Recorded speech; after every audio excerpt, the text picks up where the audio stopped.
ওয়াতাসিমু বিহাবলিল্লাহি জামিআন ওয়া লা তাফাররাকু।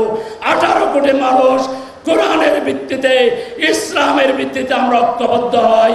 বাংলাদেশের সমস্যা সমাধানে মাত্র 5 বছর লাগবে।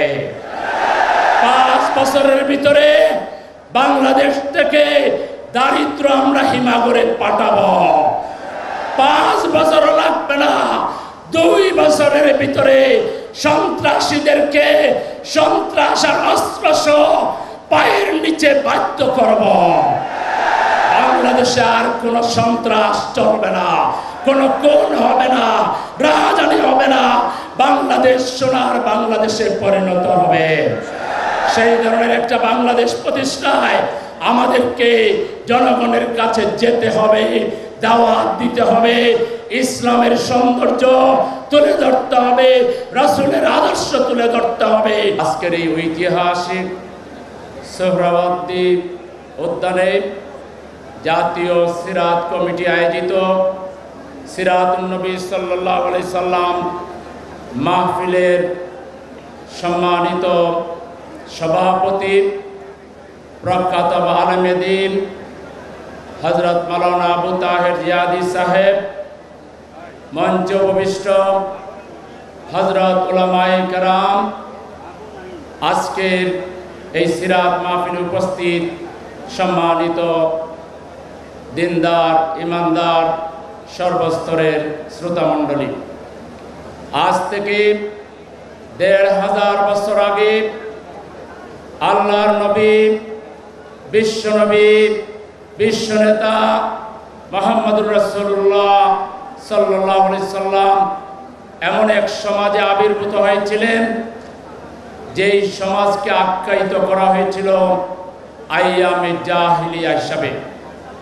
অর্থাৎ মূর্খতার দিক থেকে, নিকৃষ্টতার দিক থেকে এই সমাজের চাইতে নিকৃষ্ট সমাজ পৃথিবীতে এর আগেও বোধহয় ছিল না, এর পরেও বোধহয় আর হবে না।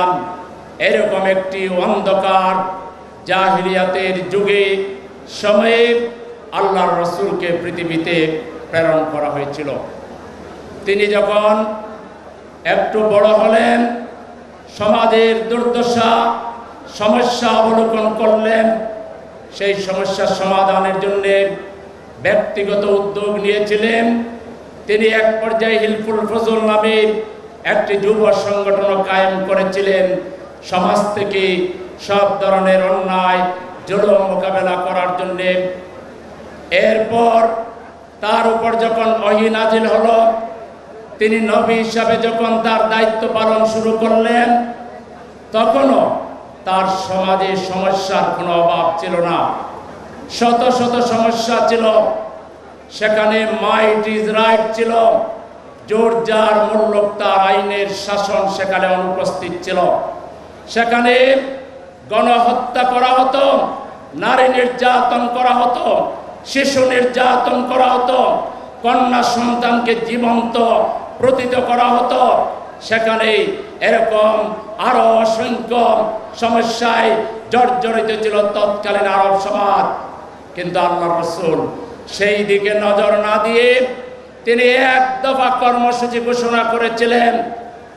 মানুষ প্রথমে বুঝতে পারেনি এত সমস্যা, এত জঞ্জাল, কিন্তু তিনি কোনো দিকে কোনো সমস্যার কথা উল্লেখ না করে একটা মাত্র সমস্যা, একটা মাত্র সমাধান তিনি জাতির সামনে পেশ করেছিলেন। সেটি ছিল কওলু লা ইলাহা ইল্লাল্লাহ তুফলিহুন। তোমরা সবাই লা ইলাহা ইল্লাল্লাহ পড়ো, তাহলে তোমরা সফল কাম হয়ে যাবে। আল্লাহর রাসূলের কাছে পবিত্র কোরআন নাজিল হওয়া শুরু হলো। তার উপরে তার দায়িত্বের ব্যাপারে কোরআনে যা বলা হলো, তার মধ্যে একটি আয়াত, পবিত্র আয়াতে কারিমা আমি তেলাওয়াত করেছি, যার অর্থ হচ্ছে তিনি সেই সত্তা যিনি তার রাসূলকে হেদায়েত এবং সত্য দিন সহ পাঠিয়েছেন, যাতে করে সকল বাতিল দিনের উপরে এটাকে বিজয়ী করতে পারেন। আল্লাহর রাসূল কোরআন দিয়ে এই এক দফা তার কর্মসূচি, এক আল্লাহকে রব মেনে নিতে হবে, সকল বাতিলকে, জাহিলিয়াতকে পরিত্যাগ করতে হবে, এর মধ্যেই মানবতার মুক্তি। এটা তিনি তার কাজে প্রমাণ করেছিলেন। মক্কার 13 বছর তিনি দাওয়াতে আল্লাহর কাজ করেছেন, শাহাদাত আল-নাসের কাজ করেছেন, মানুষ তৈরির কাজ করেছেন। এক পর্যায়ে আল্লাহর নির্দেশে তিনি মদিনায় হিজরত করে মাত্র 313 জন কম বেশি সাহাবী নিয়ে মদিনায় কোরআন দিয়ে একটি রাষ্ট্র কায়েম করেছিলেন, যেই রাষ্ট্রে কোনো চুরি ছিল না, ডাকাতি ছিল না, বেহায়াপনা ছিল না, অশ্লীলতা ছিল না। সেখানে শিশুর অধিকার রক্ষা হয়েছিল, নারীর অধিকার প্রতিষ্ঠা করা হয়েছিল, যুবকের অধিকার প্রতিষ্ঠা করা হয়েছিল। প্রত্যেকটা নাগরিক সেখানে সুবিচার পেয়েছিল। মদিনা রাষ্ট্র নামে তিনি যে রাষ্ট্র কায়েম করেছিলেন, আজ অবধি তার সমতুল্য কোন রাষ্ট্র পৃথিবীতে কায়েম হয়নি। আজকে আমাদের বাংলাদেশ সমস্যায় জর্জরিত।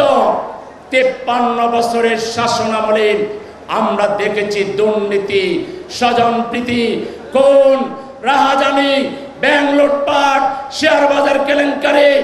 আমরা দেখেছি মানুষের উপরে জুলুম, নির্যাতন, আয়না করে নিয়ে মানুষকে কিভাবে তিলে তিলে দুর্বিষহ জীবন যাপন করতে বাধ্য করা হয়েছে, আমরা সেটা প্রত্যক্ষ করেছি।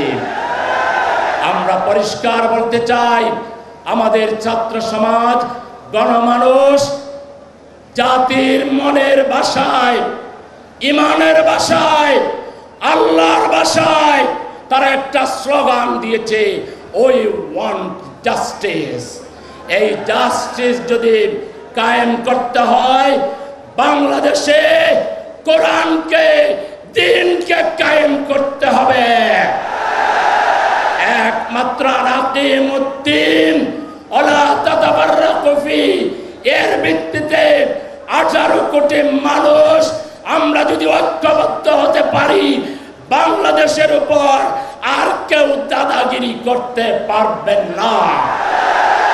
সেই কোরআনের সমাজ যদি প্রতিষ্ঠা করতে হয়, তাহলে আমাদেরকে তার পদ্ধতি আমাদেরকে শিখতে হবে মুহাম্মদুর রাসূলুল্লাহ সাল্লাল্লাহু আলাইহি সাল্লামের জীবন থেকে। লাকাদ কানা লাকুম ফি রাসূলিল্লাহি উসওয়াতুন হাসানাহ। আল্লাহর রাসূল যদি নিকৃষ্ট একটা জাতিকে কোরআন দিয়ে, তার জীবন চরিত্র দিয়ে সংশোধন করতে পারেন, তাহলে যে দেশের 90 ভাগের উপরে মানুষ মুসলমান, যে দেশের মানুষ ফজরের আজান শুনে ঘুম থেকে উঠে চা নাস্তাকে তারা হাল চাষ করতে যায়, তারা ব্যবসা বাণিজ্য করতে যায়, আবার এশার আজান শুনে নামাজ পড়ে তারা ঘুমাতে যায়, যে দেশের মানুষ আল্লাহতে বিশ্বাস করে, আল্লাহর বিরুদ্ধে কেউ কটূক্তি করলে গোটা জাতি জ্বলে উঠে, যে জাতি রাসূলকে নেতা মানে, যে বাংলাদেশের রাজধানীকে বলা হয় মসজিদের শহর, মসজিদের নগরী, সেই বাংলাদেশকে গঠন করার জন্য আমাদের 20 দফা, 30 দফা, 50 দফা লাগবে না। আসুন আল্লাহর ভাষায় ওয়াতাসিমু বিহাবলিল্লাহি জামিআন ওয়ালা তাফাররাকু। 18 কোটি মানুষ কোরআনের ভিত্তিতে, ইসলামের ভিত্তিতে আমরা ঐক্যবদ্ধ হই, বাংলাদেশের সমস্যা সমাধানে মাত্র 5 বছর লাগবে। 5 বছরের ভিতরে বাংলাদেশ থেকে দারিদ্র আমরা হিমাগরে পাঠাবো। 5 বছর লাগবে না, 2 বছরের ভিতরে সন্ত্রাসীদেরকে সন্ত্রাস আর অস্ত্র পায়ের নিচে বাধ্য করব। বাংলাদেশে আর কোন সন্ত্রাস চলবে না, কোন খুন হবে না, রাজধানী হবে না, বাংলাদেশ সোনার বাংলাদেশে পরিণত হবে। সেই ধরনের একটা বাংলাদেশ প্রতিষ্ঠায় আমাদেরকে জনগণের কাছে যেতে হবে, দাওয়াত দিতে হবে, ইসলামের সৌন্দর্য তুলে ধরতে হবে, রাসূলের আদর্শ তুলে ধরতে হবে।